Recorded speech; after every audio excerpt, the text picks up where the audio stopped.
god, there's another fucking thing. Find someone. Oh shit, really? Where? 1 second. Need a hand, need a hand. He's ahead of us, south, at the rock to the left of that, the road, real Dude, close. I am getting fucked up by this bug. Whoa, it's You're fire. Kill it. Shit. I am gonna get fucked up here. The Cycle Frontier is probably the game that is outright the first proper Escape from Tarkov clone, dawning a new genre I guess we're calling Tarkov LITE?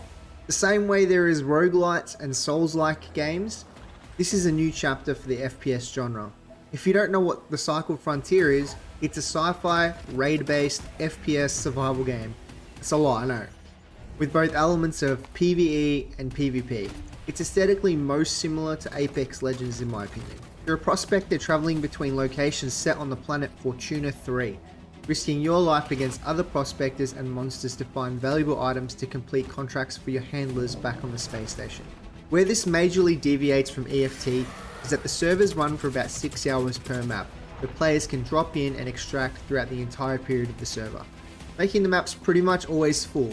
As players leave, new ones drop in, making PvP a pretty common occurrence, although you can avoid it if you're careful. This game is currently in its second closed beta, and because of its immense boom in popularity via the last beta, the only way to get a key for it is to link your Twitch account and obtain a drop from the participating streamers for a duration of 2 hours, unless you already participated in the first beta, which you'll already have access to it. Once you receive the beta key, you put it into Steam just like you would if you bought a game from G2A or cdkeys.com, and it'll appear in your Steam library. The beta is only available for 2 weeks till the 4th of April, so if you're interested, I wouldn't wait, jump into a stream and pick up a key. If you're a person coming from Arma, DayZ or Squad, you could safely go straight into Escape from Tarkov because you might be an enfranchised player that is open to the complexity and appreciation for realism that EFT has to offer. If you're a player who's coming from Apex Legends, Warzone or any of the Battle Royales, the cycle might be the right amount of difficulty upgrade and complexity that might scratch your itch. I just want to address that I do think Apex and Warzone are quite difficult games. I'm not at all throwing shade at how hard they are to actually be competent with, but rather to say that there's far less preparation involved in jumping straight into a Battle Royale game. Personally, I came across the EFT from PUBG, and it was a massive leap with all the different ammo types, armors, helmets, and on and on and on. Best thing about the cycle for Battle Royale players is that the armor, ammos, and weapon are essentially the same concept. Armors are tiered as light, medium, and heavy, and all meds just straight up heal rather than stopping bleeds and splinting fractures. And light ammo is for submachine guns, shells for shotguns, etc, etc. From the get-go, the game's mechanics are easy to understand, and there is an easy to follow tutorial unlike Escape from Tarkov. If you're a player who's always thought, screw EFT, this is way too complex, not interested in the realism, or the fact that you need to carry a boatload of meds into every raid, I implore you to try the Cycle Frontier. I have friends who literally hate EFT and enjoy this game a lot. Now the question is, could this game take over EFT? Considering how quickly this game is being adopted by the EFT community, or how it's attracting players who aren't even invested in EFT, and the fact that it's going free to play when it releases into its 1.0, this game could easily be the next big game to explode on Twitch, YouTube, and just in the gaming sphere in general. It has a far lower barrier to entry with the cost being zero and that it's all ages friendly. I could see a lot more of a younger audience adopting this game the same way they did Fortnite as the BR game at the time of its release. It's on a very similar trajectory. Say whatever you want about Fortnite, that game is genius.